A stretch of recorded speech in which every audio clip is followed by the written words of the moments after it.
Today we're going to be talking about the most common mistakes that freshman football players will make.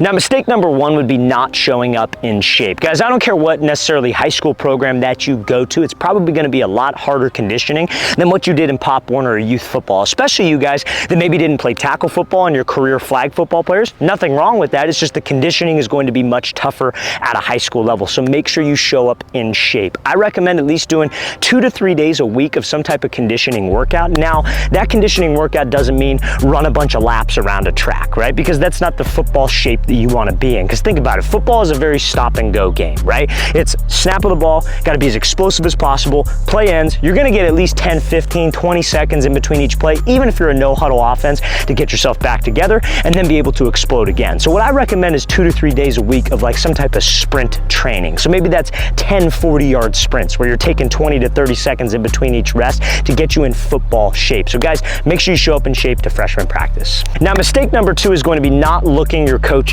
in the eye. I think, and again, a lot of people have a lot of different reasons why they don't handle eye contact well. Like I've made videos in the past and people always comment, well, like, oh, my son has ADHD, so he can't look the coach in the eye. Make sure you tell him that beforehand, okay? Because it's a blatant sign of disrespect if a coach is talking and you're looking straight down at the floor, and that's a very, very easy way for you to get on that coach's bad side or for him to just rip you in front of the entire team. So you don't want to be that guy, because I'm telling you this right now, like they may not be as nice as your Pop Warner coaches. Maybe in Pop Warner, your dad was the coach, or maybe as an assistant coach. So you maybe didn't get like super hard coach, or maybe you did. I'm not saying that, because usually the coaches can get coached harder, but you might be worried about freshman football, like, oh, the coaches are going to be hard asses, like they may not like me. Guys, it's going to be fine as long as you show them respect. And the first sign of respect, I would say, make sure you're looking them in the eye. You don't even have to listen to what they're saying. It could go completely over your head, but just make sure that you're looking them in the eye so it shows them that sign of respect. Now also, fellas, if you are a quarterback or a wide receiver and would like a custom-made workout plan tailored to your game, check out that very first link in the description below for our new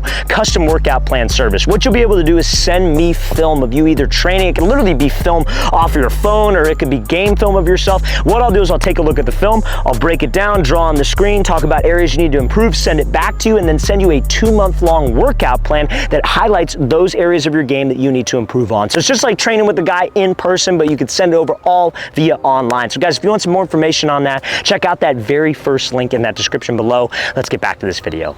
Now, mistake number 3 is going to be missing practice, you guys. Now, this is a common one in the summer because, you know, people go on vacation in the summer. And I'm just going to tell you right now, like if you're playing football and you're serious about playing football, you can't miss practice. Like it's one of the most like blatant middle fingers to your head coach is that, hey coach, I'm going to take off for 2 weeks. We're going on vacation, but I'll be back and I expect myself to be able to compete for a starting spot. It's not going to work that way, you guys. Maybe some coaches allot for time, like, hey, if you're going to take a vacation, do it during this time. Or every single high school team usually has a dead period where they're not allowed to practice. That's when you need to go on vacation. And I get it, like, you know, like there's times where, you know, you want to be with your family. I understand. But schedule your vacations during that dead period or when you have time off.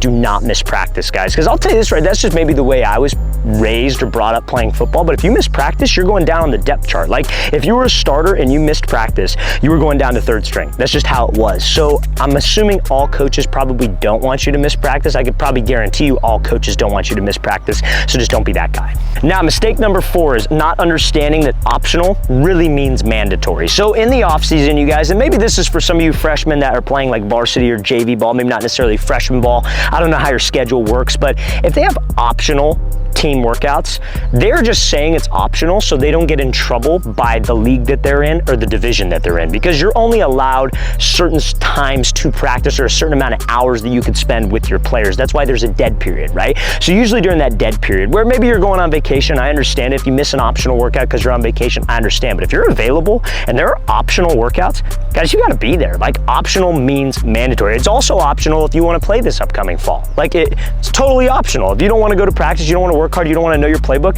it's totally up to you. It's totally optional, but optional means mandatory. Just know, like, for example, in California, that we have a thing that kind of governs the leagues for our high schools called CIF, and CIF only gives high schools a certain amount of hours that you could spend with players. And during those off time hours, we'll have player run practices, which are optional, but that really actually means mandatory. So make sure that you attend those workouts if you can.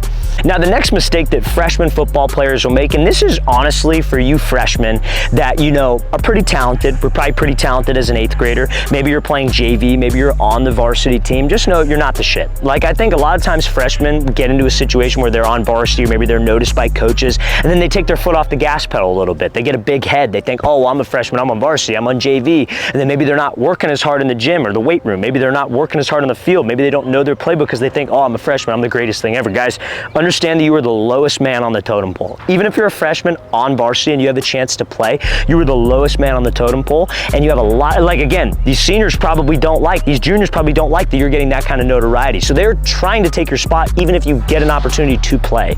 So understand, guys, that's about the work. Make sure you're putting in the time in the gym, you're not skipping reps, and that's honestly, you're not skipping reps in the gym, you're not doing things wrong on the field, you know your playbook, you're doing all those little things right, you're treating your coaches with respect and your teammates with respect, and that's how you can earn the respect of your teammates. I get it, you're a freshman on varsity, some of these guys are older than you might be a little hesitant. Just know that through your work ethic and showing that you actually care, that's what will get those teammates to buy into you.